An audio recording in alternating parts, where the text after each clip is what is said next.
Tara, samahan niyo ako sa biyahe ko papuntang India. Ang flight ko is sa NAIA Terminal 3. Pero bago ako pumasok sa immigration, naglakad-lakad muna kami dito sa food hall.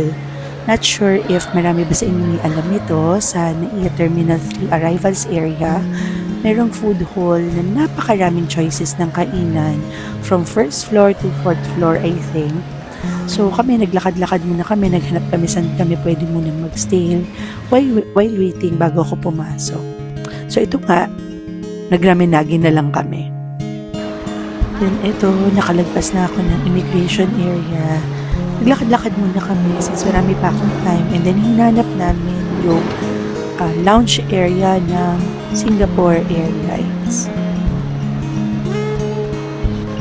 So ito, nakita na namin yung lounge ng Singapore Airlines dito sa second floor.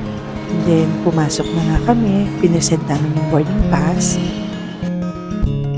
And maraming food choices. So syempre, manap muna ng place to stay, and then kumuha na rin kami ng pwedeng snack while waiting for the flight.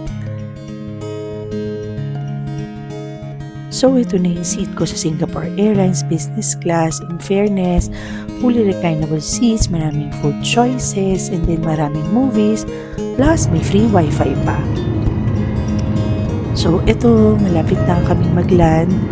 May layover nga pala yung flight ko to Singapore. So from Manila to Singapore, and then Singapore to Bangalore yung magiging flight ko kasi walang direct flight going to Bangalore. So nagland na nga kami to Singapore, and then hinanap agad namin yung lounge area ng Singapore Airlines para doon na kami magpalipas ng oras while waiting for our boarding time.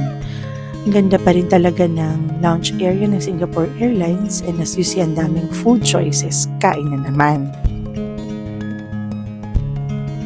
So upon boarding, ayan, may in-offer na drink, and then ito, nakalimutan ko na nga yung mga pinili ko na food choices kasi nag-book at chef ako dito sa Singapore Airlines.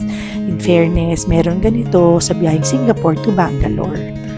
And then I had a coffee, tapos nanood din ng movie, and then natulog. And then at last, nakarating na ako sa Bangalore. So eto yung glimpse ng Bangalore Airport. Ang dami pa rin tao.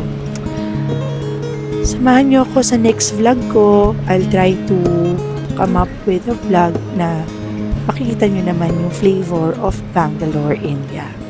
See you!